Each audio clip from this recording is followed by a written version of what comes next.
Hey everyone, today I'm going to teach you some simple building techniques that can help you make a house that looks like this, starting with a basic building that looked like this. We are going to start with a 13 by 4 building which anyone could make, and with simple tips slowly upgrade it into an intricate Viking mansion. The first tip is to add more shape to the foundation. The core of the building here is nice and spacious if you're thinking of function, but the front walls and roof look a little bit flat. By adding extra shapes and rooms onto the building's floor plan like I do here, you make a more interesting shape when you add the walls, which then naturally changes the roof shape as well. Making extensions like this does require some problem solving when it comes to the roof, but usually all of these problems can be solved with the inverted roof tiles, similar to what I'm doing here. If your buildings ever end up looking a little flat or boring, consider adding extra tiles to the foundation and building up from them. The next tip is to make some windows. This is something almost everyone will already do, but putting some holes in the wall with a beam border is a quick way of adding natural light to the interior and some detail to the exterior. Another thing I like to do if I'm going all out on a build is to inset the door half a tile in. But this will impact the space inside of the building slightly, so this tip might not be for everyone. The next tip is to add an overhang to the roof. This once again adds a lot of shape to the building. How big of an overhang you add is up to you. It could be a full roof tile overhang, but I often find this looks a little too big for most buildings. My usual way of adding an overhang is to use a short beam to create a new snapping point. And then I build into the roof slightly using that snapping point, so only half the tile is shown. This does cost more resources as only half the tiles are visible, but this is a really easy way to add overhangs to your builds without much planning.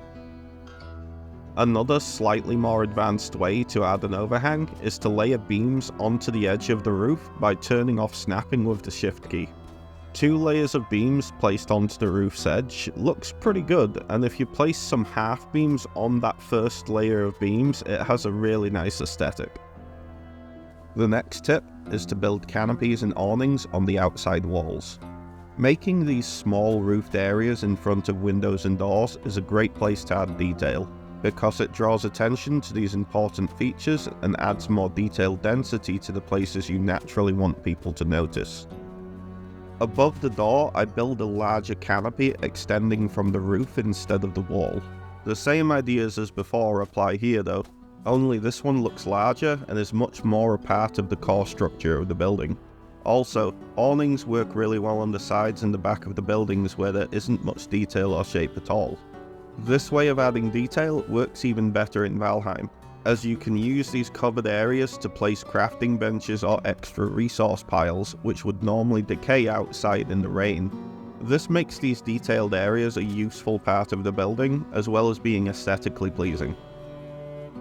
The next tip is to add a porch to your builds. This is something I personally do in almost every one of my builds. Having a designed front area for your building makes it feel much more grounded to the world.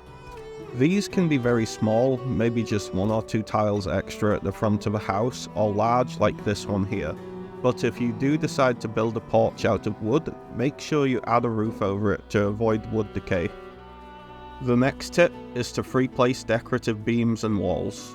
For the example here, I place a wooden half wall along the bottom of the building and beams around it, as well as some more decorative beams further up on the walls. Adding these types of details can be quite quick once you have the first block lined up. To line up the first beam, I place a beam onto the edge of another beam, making sure to line up the edges carefully.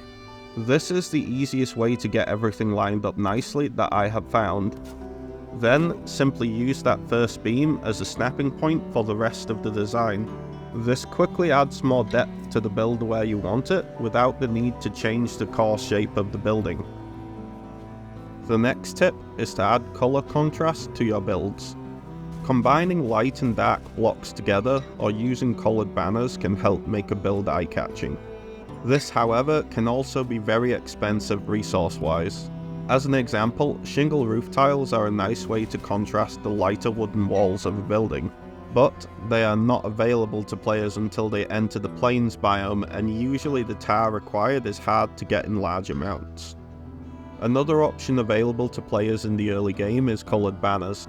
These are quite cheap and easy to get, and will give that pop of colour that will help make your builds eye-catching. And the last extra tip is to make a fireplace. While this doesn't do much to change the exterior, it makes it so that you can cook and sleep inside of the house more easily. Building a few walls around the fireplace and leaving an opening at the back is usually enough, but if you want to make the fireplace a little bit more effective, build some stairs or a roof tile that guides the smoke out of the back. Well, that was the last of the building tips in this video. Hopefully you found something that you would like to try out in your next build. As always, I hope you enjoyed the video and thank you for watching.